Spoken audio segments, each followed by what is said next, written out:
What will happen with Baker Mayfield?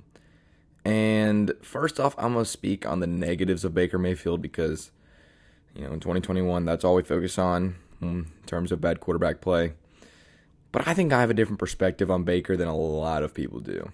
And I want you to stick around if you have the time because I think I have some very good points on what is going to happen with Baker Mayfield. So let's get right into it. Let's look at his attributes first. And most of these are negative, okay? He's only 6 feet tall. And that is very, very short for an NFL quarterback. If you know anything about this league, your good quarterbacks are at least 6'3". But to not be 6'3" and be an elite quarterback, you have to be special. You have to be hyper athletic most of the time. Like Kyler Murray, he's an elite quarterback, and he's less than 6 foot, but that's because he's hyper athletic. Russell Wilson, 6 foot, hyper athletic. That's why Tua's ceiling is so low. He's not hyper athletic, and he's a small dude, And that's kind of the same thing with Baker. He panics a lot in the pocket. If you watch him, when the pocket starts to break down a little bit, and maybe one of his guys gets beat, he just panics. And he'll do these crazy spin moves in the pocket, and they're not going to benefit his game at all. And he's in his 4th year, and that's what worries me. He's been doing this since his rookie year. And when I go back and look at it, I might do a film breakdown on Baker Mayfield sometime. But it just doesn't seem like his footwork also. His footwork and his pocket presence aren't getting any better in year 4, which is something that worries me. And then he isn't super accurate with the ball. He has a great arm, which is one of the things that I think can elevate his ceiling. But he isn't the most accurate with the football. I think he's a pretty accurate quarterback when he's comfortable. Like last year when he got in his groove in the later half of the season, 2020, he felt comfortable, and he was one of the more accurate quarterbacks in the league. This year, his targets have been banged up and have gotten COVID throughout the year. He's just never gotten on a rhythm, and he just hasn't been accurate with the football because he hasn't really been able to rely on himself throwing the ball. That being said, Baker Mayfield is 30-28 as a starter with the Cleveland Browns. And the Cleveland Browns are a franchise that have won 33.7% of their games since 2000. That's the worst in the NFL. Come on, Cleveland. You're ready to give this guy away? Give him a break. I mean, he's the best quarterback in maybe the Super Bowl era for the Browns. That's pretty sad, but it's true.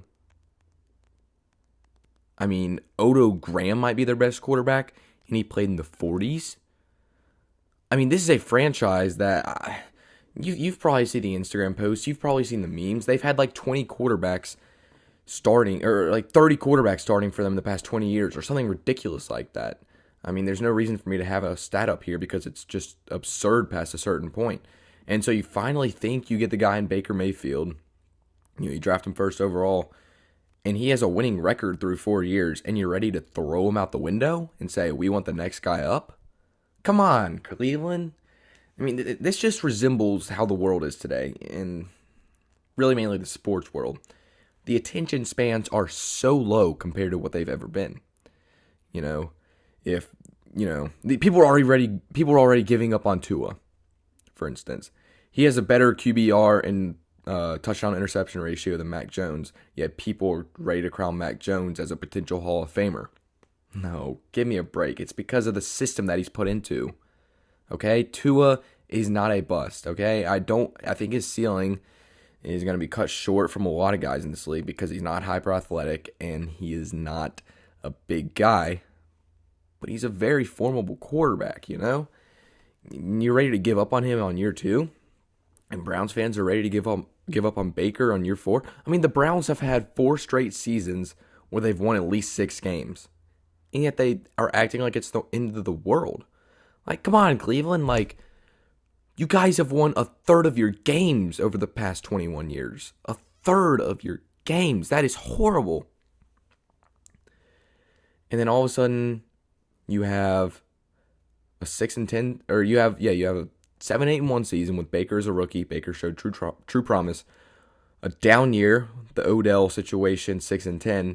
The next year, they go 11-5 and win a playoff game. And then all of a sudden, you go 7-9 the next year, and you're ready to give up on number 6. I don't get it. The attention span is so short there. He has a winning record for the losingest franchise of all time. and you're ready to throw him out the window. I don't get it. And peep this, he's had 3 head coaches in that span. 3 head coaches in his tenure in Cleveland, and he's on his rookie contract. Seems like he has a new offensive coordinator every week at this point, and he's had to deal with multiple GMs walking out the door. Baker Mayfield's had to deal with a lot with this organization. You can bring up the talent side of it, and how they've upgraded their defense this much. Their running game's this, their running game's that. Baker Mayfield should be able to produce numbers. He has at times, but at the same time, this is a malfunctional organization 99% of the time in Cleveland. And Baker Mayfield is really untradeable right now. He has no value after this year. This was his worst year in his career. 17 touchdowns, 13 interceptions. And he's on a 5th-year option getting paid $19 million next year. He has no trade value. You're going to have to keep Baker Mayfield. Unless you do a Jared Goff, Matthew Stafford situation where Cleveland would trade away Baker Mayfield and 2 firsts for a veteran elite quarterback, which I don't think they should do that because they're still young. They're still learning how to win. And, they're really trying to turn their franchise around. And here's the issue. The Browns have been a dysfunctional organization forever, right? And then all of a sudden, you have 4 years with expectations. And what teams that don't know how to win, when they've never had expectations, when you give them expectations, they don't know how to use them. They don't know how to win. And when they finally start winning, they don't know how to keep winning because those expectations are there and they don't know how to handle them. That's why a good franchise like the Patriots, it took Bill Belichick 1 year to reboot the franchise. The greatest player of all time leaves, after 19 straight winning seasons, 20 straight winning seasons. You have one down year because you had the most opt-outs due to COVID. The greatest player of all time leaves. And then 1 year later, they're back. 1 year later, they're back and contending for an AFC title. That's what good franchises do. And the Browns aren't that. They haven't ever consistently won in their franchise's history. And that's just the fact of it. So you can't give them these high expectations when they've never consistently won. So, this is a good stretch for the Browns, You win, 7 games, 6 games, 11 games, 7 games, when usually you're winning between 0 and 3 games each season. This is a good stretch for Cleveland. But the attention span is so low that they're ready to throw Baker Mayfield out the door, out the window, whatever you want to say, because he had a losing season this year. But listen, Baker Mayfield, his ceiling may not be as high as a Josh Allen or a Lamar Jackson or a Kyler Murray or a Dak Prescott or a Justin or whoever, Patrick Mahomes. But when he's on his groove, he's on his groove. Last year, not the season we're on, the 2020 season, when they made the playoffs, he had the best, Baker Mayfield, had the best touchdown to interception ratio after week 5. The best. After OBJ tore his ACL and was out for the season, oddly enough, Baker Mayfield was the best rated quarterback in terms of touchdown to interceptions. When he's on, he's on. That's just the truth and matter of it. So when I look at it, I think the Browns are going to keep him for another year. I think he's untradeable right now. And I don't know why they'd be ready to throw him out the door when he's probably the most winning quarterback in Cleveland's history. Just saying. Don't give up on him yet. I mean, his attributes aren't there sometimes. He has thrown inaccurate balls. But I'm going to get to an analogy here in a second. But I'm just worried for Cleveland's sake.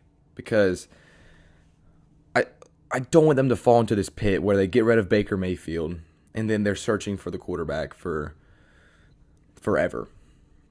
Because that's what happened to Washington after Kirk Cousins, and I'm going to get to that in a minute. But one thing Cleveland could do if they were to happen to trade away Baker Mayfield is they would have to get another elite quarterback. Because right now there's more elite quarterbacks than ever, and that's pretty evident, right? I mean, the quarterback, you got all these kids that are getting professional trainers by the 8th grade.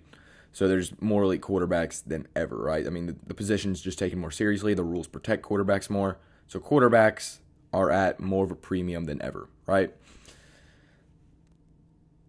So I guess they could trade away Baker and a few firsts for an elite quarterback. Because there are more quarterbacks available than ever. But Baker Mayfield, like I've reiterated, is the most winning quarterback in Cleveland history since the Super Bowl era. And you're ready to get him out of the way I don't know. Short attention spans.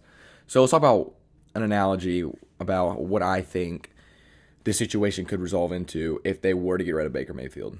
Look at Washington. They had Kirk Cousins. All right, Kirk Cousins, when he played for the at the time Redskins, he went 28, 33-1. So pretty much a 500 record, right? Pretty much won a little less than 50% of his games. But Washington was a very, very, very struggling organization before Kirk Cousins came, just like the Browns were with Baker Mayfield, right? So Kirk Cousins goes essentially 500 with Washington, but Washington said after his rookie contract expired, they said, you know what? I don't think we can win a Super Bowl with Kirk Cousins.